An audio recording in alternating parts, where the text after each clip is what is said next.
এই মুহূর্তে তুমি এই ভিডিওটা দেখছো মানে তুমি শুধু স্ক্রল করছো না, তুমি আসলে কোথাও একটা থেমে গেছো। কিছু একটা তোমাকে টেনেছে, হয়তো ক্লান্তি, হয়তো একটা অজানা প্রশ্ন, অথবা ভেতরে জমে থাকা সেই চাপটা যেটা তুমি কাউকে বলো না।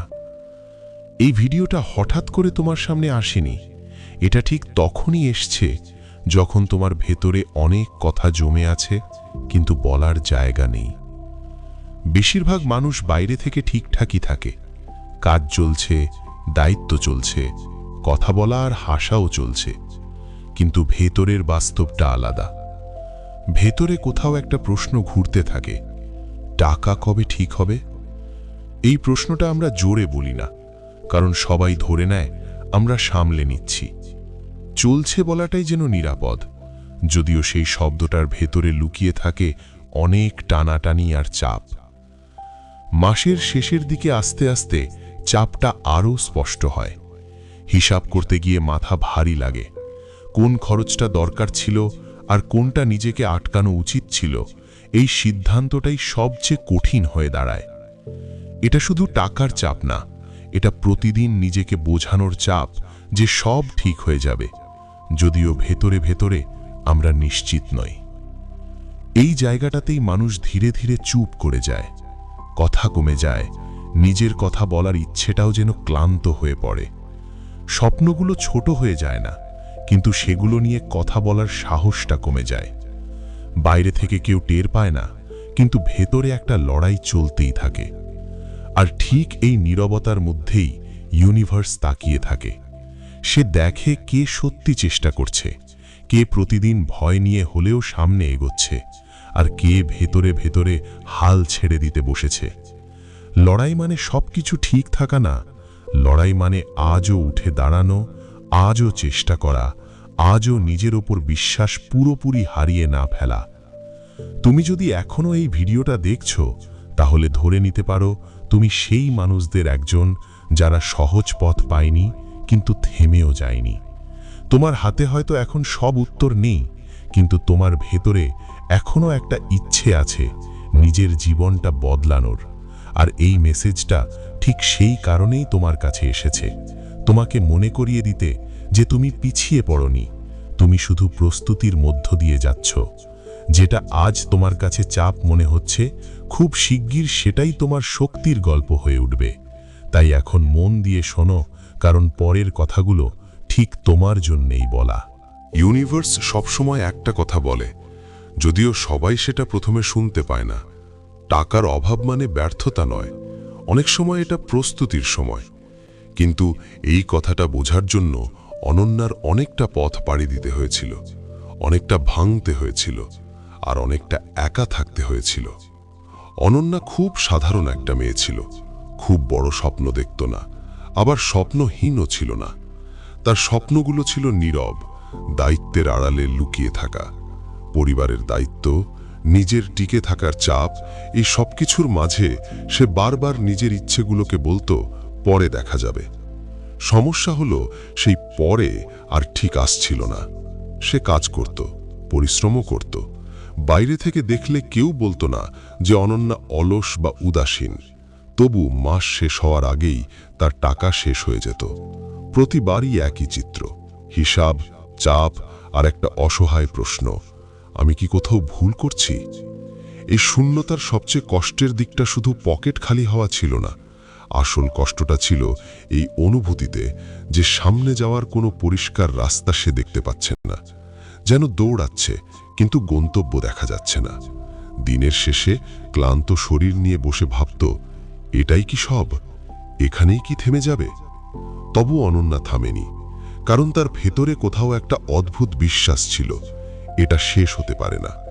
যুক্তি দিয়ে বোঝাতে পারত না কেন, কিন্তু মন বলতো এখনো কিছু বাকি আছে। ইউনিভার্স তখন চুপ করেছিল, কিন্তু অন্ধ ছিল না। প্রথম দিকে সত্যি বলতে কিছুই বদলায়নি। দিন গেছে আগের মতোই, চাপ বেড়েছে, সন্দেহ বেড়েছে, নিজের ওপর প্রশ্ন বেড়েছে। মাঝে মাঝে মনে হয়েছে এত চেষ্টা করেও যদি কিছু না বদলায়, তাহলে এই চেষ্টা করার মানে কি? এই প্রশ্নটা তাকে ভিতর থেকে কামড়েছে। কিন্তু এই সময়েই একটা সূক্ষ্ম পরিবর্তন শুরু হয়েছিল, যেটা বাইরে থেকে কেউ দেখতে পায়নি। অনন্যার মানসিকতা ধীরে ধীরে বদলাতে শুরু করেছিল। সে বুঝতে শুরু করল, টাকা আসার আগে মানুষটাকে প্রস্তুত হতে হয়। শুধু পরিস্থিতি বদলালেই হবে না, নিজেকেও বদলাতে হবে। সে নিজের স্কিল বাড়াতে লাগলো, শেখা থামালো না। ক্লান্ত শরীর নিয়ে রাত জেগে পড়েছে, শিখেছে, প্র্যাকটিস করেছে। কেউ জানতো না সে কি করছে, কারণ তখনও ফল দেখানোর মতো কিছু ছিল না। আর যেগুলোর ফল নেই সেগুলো মানুষ সাধারণত গুরুত্ব দেয় না। এই সময়ে ইউনিভার্স নীরবে দেখছিল, কারণ সে সব সময় চিৎকার করে সুযোগ দেয় না। সে অপেক্ষা করে মানুষটা সত্যি প্রস্তুত কিনা সেটা দেখার জন্য। শুধু চাইছে না তো, কাজও করছে তো। একদিন হঠাৎ করে অনন্যার সামনে একটা সুযোগ আসে। বড় কিছু না, জীবন বদলে দেওয়ার মতো শোনায়নি, কিন্তু ঝুঁকি ছিল, নিশ্চিত কিছু ছিল না। আগের অনন্যা হলে হয়তো বলতো এখন না, পরে, ভয় পেয়ে পিছিয়ে যেত। কিন্তু এবার সে থামল না। সে সিদ্ধান্ত নিল চেষ্টা করার। এই সিদ্ধান্ত একদিনে তার জীবন বদলে দেয়নি, কিন্তু দিকটা বদলে দিয়েছিল। সেই একবার সাহস করে এগোনো তার ভেতরের মানুষটাকে বদলে ফেলেছিল। ধীরে ধীরে তার ইনকাম বাড়তে শুরু করল, খুব ধীরে। এমন না যে সব সমস্যা হঠাৎ উধাও হয়ে গেল, কিন্তু একটা জিনিস স্পষ্ট ছিল, সে আর আগের জায়গায় আটকে নেই। আর সবচেয়ে বড় কথা, তার নিজের ওপর বিশ্বাসটা ফিরে আসছিল। এই বিশ্বাসটাই ছিল আসল পরিবর্তন। কারণ যখন মানুষ নিজের ওপর বিশ্বাস ফিরে পায়, তখন ইউনিভার্স আর দেরি করে না। তখন যেন চারদিক থেকে দরজাগুলো খুলতে শুরু করে। ইউনিভার্স তখন যেন চুপচাপ বলে উঠল, এবার তুমি প্রস্তুত। এই গল্পটা শুধু অনন্যার না, এটা সেই সব মানুষের গল্প যারা আজ টাকার চাপে নিজেকে ছোট মনে করছে, যারা ভাবে তারা পিছিয়ে পড়েছে, ব্যর্থ হয়ে গেছে, বা জীবনে কিছুই ঠিক হচ্ছে না। তুমি যদি এখন এই অবস্থায় থাকো, তাহলে একটা কথা মনে রেখো, তুমি পিছিয়ে পড়নি, তুমি প্রস্তুতির পর্যায়ে আছো। টাকার দেরি মানে প্রত্যাখ্যান না, অনেক সময় এটা সুরক্ষার অংশ, যেন তুমি ভুল সময়ে ভুল সিদ্ধান্ত নিয়ে নিজেকে ভেঙে না ফেলো। ইউনিভার্স কখনোই তোমাকে শাস্তি দেয় না, সে শুধু অপেক্ষা করে। যেদিন তুমি প্রস্তুত হবে, সেদিনই সে তোমাকে ডাকবে।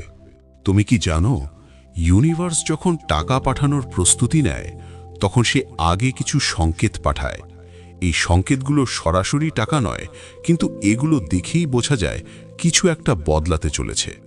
বেশিরভাগ মানুষ এগুলোকে কাকতালীয় বলে এড়িয়ে যায়, কিন্তু যারা সচেতন তারা এখান থেকেই ইঙ্গিতটা ধরে ফেলে। প্রথম সংকেতটা আসে তোমার ভেতর থেকে। হঠাৎ করে তুমি আগের মতো অসহায় বোধ করো না। পরিস্থিতি বদলায়নি, টাকা এখনো কম, কিন্তু মানসিকভাবে তুমি ভাঙছ না, বরং ভেতরে একটা অদ্ভুত শান্তি কাজ করে, যেন তুমি জানো এটা সাময়িক। এই মানসিক স্থিরতাই প্রমাণ যে তুমি প্রস্তুতির একটা ধাপ পার করে ফেলেছ। দ্বিতীয় সংকেত হলো শেখার বা নিজেকে আপগ্রেড করার তাগিদ। হঠাৎ করে তুমি আগের চেয়ে বেশি শিখতে চাইছো, নতুন কিছু জানার আগ্রহ পাচ্ছ। কেউ জোর করছে না, পরিস্থিতিও খুব সুবিধার নয়, তবু ভেতর থেকে একটা ডাক আসে, এখন শেখো। ইউনিভার্স কখনোই প্রস্তুতি ছাড়া সুযোগ পাঠায় না। তৃতীয় সংকেতটা একটু অস্বস্তিকর। পুরনো কিছু ছেড়ে যেতে হয়, কাজ, অভ্যাস, মানুষ বা আরামের জায়গা। মনে হয় সব কিছু যেন ভেঙে যাচ্ছে, কিন্তু আসলে এটা জায়গা পরিষ্কার হওয়া। নতুন কিছু আসার আগে পুরনো জায়গাটা ফাঁকা হওয়াটাই নিয়ম। চতুর্থ সংকেত আসে সুযোগের আকারে, কিন্তু খুব ছোট হয়ে। বড় কিছু না, নিশ্চিত কিছু না, ঝুঁকি আছে এমন কিছু। আগের তুমি হলে হয়তো অবহেলা করতে, কিন্তু এখন তুমি অন্তত ভাবো, চেষ্টা করে দেখি। এই চেষ্টা করার মানসিকতাই দেখায় তুমি বদলে গেছো। পঞ্চম আর সবচেয়ে গুরুত্বপূর্ণ সংকেত হলো নিজের ওপর বিশ্বাস ফিরে আসা। বাইরে এখনো সব ঠিক হয়নি, কিন্তু ভেতরে তুমি আর নিজেকে ছোট মনে করো না। তুমি জানো তুমি পারো, শুধু সময়ের অপেক্ষা। ইউনিভার্স ঠিক এই জায়গাটাতেই নিশ্চিত হয়, এবার টাকা এলে তুমি সেটা সামলাতে পারবে। আজ যদি তোমার হাতে কম টাকা থাকে, তাহলে নিজের মূল্য কম ভেবো না। এই সময়টা তোমাকে দুর্বল করছে না, ভেতর থেকে গড়ে তুলছে। এখন যে সীমাবদ্ধতাগুলো দেখছো, সেগুলোই তোমাকে শিখতে বাধ্য করছে। ভবিষ্যতে টাকা এলে সেটা ধরে রাখার ক্ষমতা এখানেই তৈরি হয়। আজকের চাপটা শুধু চাপ নয়, এটা ট্রেনিং। এখন যেটা ভাঙছে মনে হচ্ছে সেটাই আসলে শক্তির ভিত্তি। কারণ সহজ সময়ে কাউকে পরিণত করে না, কঠিন সময়েই মানুষকে পরিষ্কার করে। ইউনিভার্স কখনো ভুল সময় কাউকে ভুল জায়গায় রাখে না। তুমি যেখানে আছো সেখানে থাকার দরকার ছিল বলেই আছো। বল করছে না, ভেতর থেকে গড়ে তুলছে। এখন যে সীমাবদ্ধতাগুলো দেখছো সেগুলোই তোমাকে শিখতে বাধ্য করছে। ভবিষ্যতে টাকা এলে সেটা ধরে রাখার ক্ষমতা এখানেই তৈরি হয়। আজকের চাপটা শুধু চাপ নয়, এটা ট্রেনিং। এখন যেটা ভাঙছে মনে হচ্ছে সেটাই আসলে শক্তির ভিত্তি। কারণ সহজ সময়ে কাউকে পরিণত করে না, কঠিন সময়েই মানুষকে পরিষ্কার করে। ইউনিভার্স কখনো ভুল সময় কাউকে ভুল জায়গায় রাখে না। তুমি যেখানে আছো সেখানে থাকার দরকার ছিল বলেই আছো। এই মুহূর্তটা এড়িয়ে গেলে পরের ধাপটা সামলাতে পারতে না। তাই দেরি হচ্ছে, কিন্তু অকারণ নয়। তুমি এখন শিখছো কিভাবে কমে শান্ত থাকতে হয়, কিভাবে ভয় নিয়েও এগোতে হয়। এই দক্ষতাগুলো টাকা দিয়ে কেনা যায় না।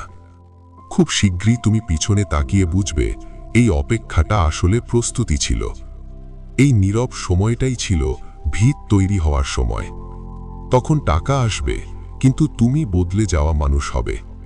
আর তখনই সবকিছুর মানে পরিষ্কার হবে। এই ভিডিওটা যদি তোমার নিজের জীবনের সাথে মিলে যায় তাহলে কমেন্টে লিখো, money is aligning with me. ভিডিওটা সেভ করে রাখো, কারণ একদিন ফিরে এসে তুমি বুঝবে তুমি কতটা বদলে গেছো।